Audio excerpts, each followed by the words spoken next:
This video is sponsored by Gadget Shields. Gadget Shields makes some of the most precise and good looking premium skins for your smartphone, laptop or tablet. And they also offer a bunch of different skins for different devices and also screen protectors with a wide range of customization. Grab yourself a Gadget Shield skin and a link to purchase will be down below in the description.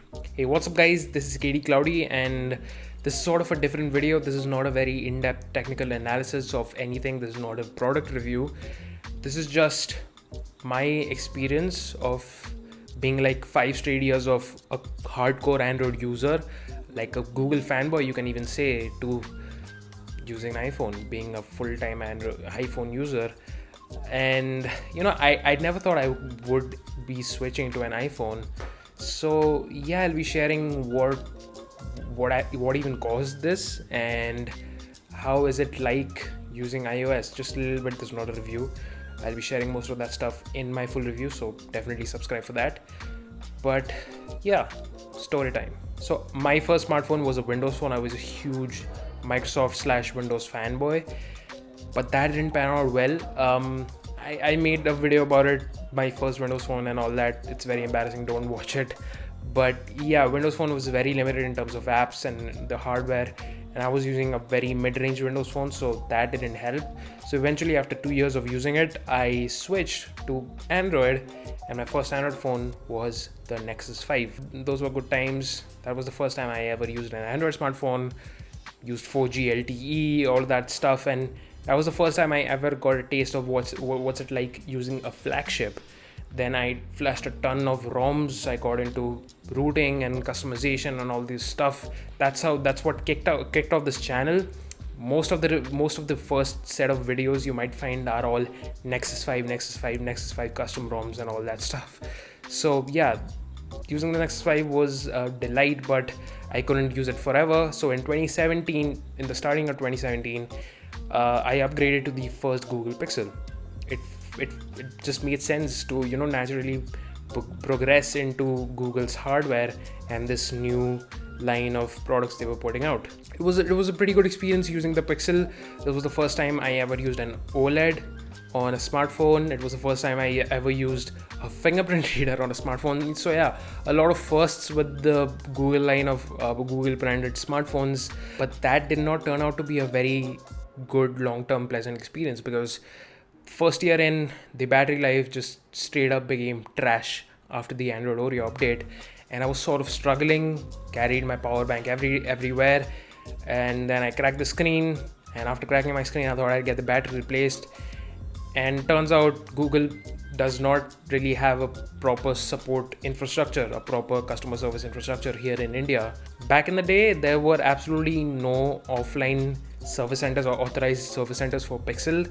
So I have this phone which costed me like about 55,000 rupees, and it doesn't even last the entire day after 1.5 years of use. So I was pretty frustrated with Pixel, with Google and everything, and I really needed a stable phone because I was going to college, and I needed a phone which would last me the entire day and had dual SIM. So I got the Redmi Note 7 Pro. This doesn't make sense at all, but yeah, I did. I bought the Redmi Note 7 Pro as an interim device. I outlined it in a separate. I have made separate videos of all of this of my entire smartphone journey. That's exactly what my channel is about. You can check those videos out. I don't want to make this video long, but yeah, long story short, I got the Redmi Note 7 Pro because of its battery life. Flashed the Pixel Experience ROM on it. Everything was fine, but I hated the display, I hated the slow performance, and I hated the camera. Though, I mean, to be fair, it was decent, but coming from a flagship, it was like an obvious downgrade. So 2020 was the year where I would just stop using the Redmi Note 7 Pro and get a proper upgrade since my Google Pixel, because I desperately needed a good phone. The Redmi Note 7 Pro was a great phone, but it was busted. The earpiece was not working, the camera lens was cracked, and did I mention it was slow? Yeah, it was very, very slow. So I was looking at a couple of options. My main priorities were display, camera, and performance, top notch. So I was looking at the Galaxy S20 Plus, which came out earlier this year. Almost pulled the trigger on it, but most of my friends kind of YouTuber friends advised me against it because Exynos. So I dropped the Samsung S20 idea. I was waiting for the OnePlus 8 Pro. It was supposed to be the perfect spec sheet smartphone it had everything: 120Hz, Quad HD, Snapdragon 865, 5G, all of this stuff. It had wireless charging for the first time ever on a OnePlus phone. It seemed perfect for me, and it was fitting in my budget, so I waited for it, and a couple of delays later I caught it and I returned it because it had display issues. You probably know that story already, and yet again I was back with the Redmi Note 7 Pro. Damn. So like I said earlier, because I was so used to the Google and Pixel experience, I was almost spoiled by the stock Android experience to the point that I did not even want to consider something like the Xiaomi Mi 10T or the Oppo Find X2 Pro. Excellent phones, but if I'm spending that much amount of money, I really want a first party excellent clean software experience, which these phones were not providing. I could compromise with One UI and Samsung and even Oxygen OS 11, but not Oppo. And I was getting so angry with Google and Pixel because they were not releasing the Pixel 5 in India. Almost wanted to get it, but then I remembered how bad of an experience I had with the Pixel 1. What if I crack the display?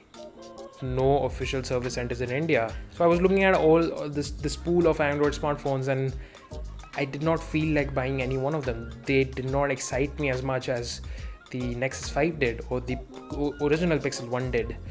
Maybe the Pixel 4a, but that still didn't solve my problem. It was still going to be eventually slow, and given my previous bad experience with the Pixel, I was very hesitant to buy it. So I just got an iPhone.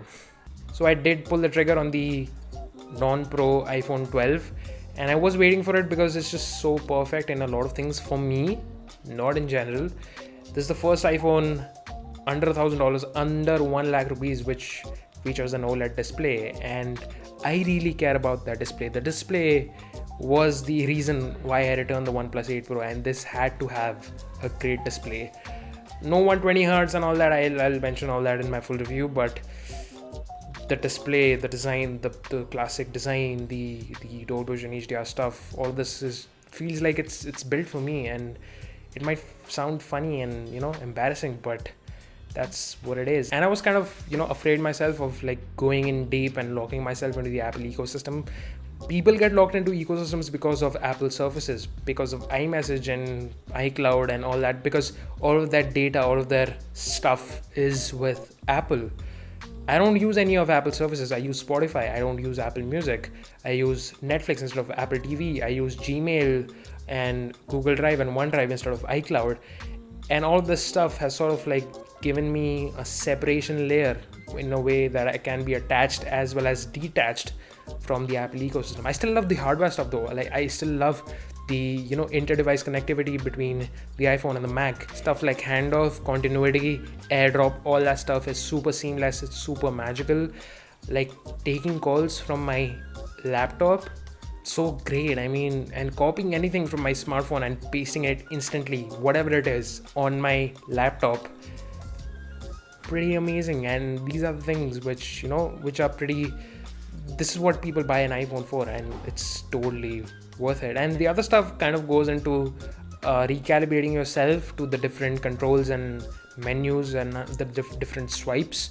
All of the differences, all of the complexities, the learning curve to it has actually made it more exciting to me to use a phone like after so many years.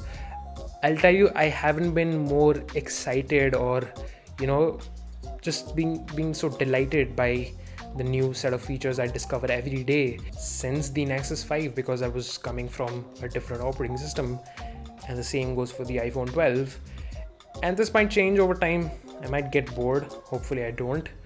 But yeah, I still don't think iOS is perfect. There are some things which just straight up don't make sense to me, and I will be discussing that in my full review. So like I said, subscribe if you haven't already. So yeah, that's basically it. Thank you so much for watching. So what's the moral of the story? I don't know. Don't buy a Windows phone, I guess, or don't buy Pixel in India. I don't know. The bottom line is that if you like a phone, if you have the budget for it, just buy it. Everything else will follow. And yeah, that's a weird way to end the video, but thank you so much for watching, and I'll catch you guys in the next one. Cheers.